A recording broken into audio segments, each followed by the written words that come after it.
मेरे सहपाठियों इधर ध्यान दो। ये रहा हिंदी व्याकरण का क्लास, ठीक है। मैं पार्ट 1 पार्ट 2 वीडियो डाल दी हूँ, ये पार्ट 3 है, ठीक है। तो आज थोड़ा सा बच गया था, रिवीजन कर लेंगे। देखिए आपको दिख रहा। अगर वीडियो अच्छी लगे तो प्लीज़ सब्सक्राइब कर दीजिएगा, ठीक है, ताकि आपके पास जल्दी वीडियो पहुँच सके। तो देखिए वर्ण के भेद, वर्ण के 2 भेद होते हैं, स्वर्ण वर्ण व्यंजन वर्ण। इसको पढ़ा दी थी लेकिन रिवीजन करा दे रही हूँ।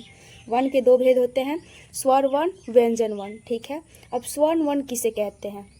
तो देखिए जिस स्वर यानी जिसको किसी की ज़रूरत ही नहीं हो, जो अकेला रहना चाहता है, वही स्वर है। देखिए क्या कहता है, जिस स्वर का उच्चारण बिना किसी दूसरे वर्णों की सहायता से हो उसे स्वर्ण वर्ण कहते हैं।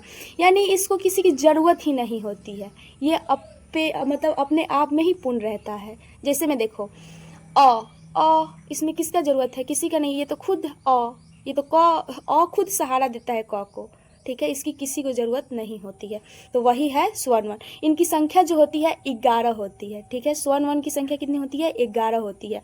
अ से लेके औ तक, यहाँ तक औ तक इनकी संख्या 11 होती है, ठीक है।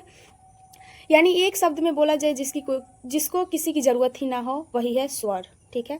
अब देखो स्वर्ण वर्ण के भेद, स्वर वर्ण के भेद कितने हैं? तो स्वर्ण वर्ण के 3 भेद होते हैं। स्वर्ण वर्ण के कितने भेद होते हैं? स्वर्ण वर्ण के जो है 3 भेद होते हैं। कौन कौन? ह्रस्व स्वर, दीर्घ स्वर, संयुक्त स्वर या प्लुत स्वर। इसको मतलब 2 नाम से बुलाया जाता है, प्लुत स्वर और संयुक्त स्वर, ठीक है। अब आप लोग कंफ्यूज मत हो जाइएगा कि प्लुत स्वर क्या है और संयुक्त स्वर क्या है, ठीक है। प्लुत और संयुक्त दोनों एक ही है, ठीक है। अब चलिए ह्रस्व स्वर, ह्रस्व स्वर देखेंगे किसे कहते हैं। तो जिन स्वरों को, थोड़ा आप लोगों को दिख रहा है, जिन स्वरों के उच्चारण में कम समय लगता है उसे ह्रस्व स्वर कहते हैं। यानी जिसके उच्चारण में मतलब थोड़ा सा, बहुत ना मात्र का ही समय लगता है, वही क्या है? रुके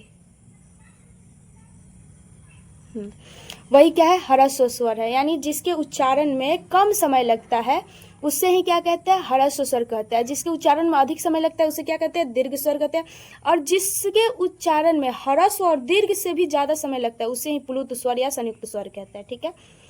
इनकी संख्या जो होती है 4 होती है।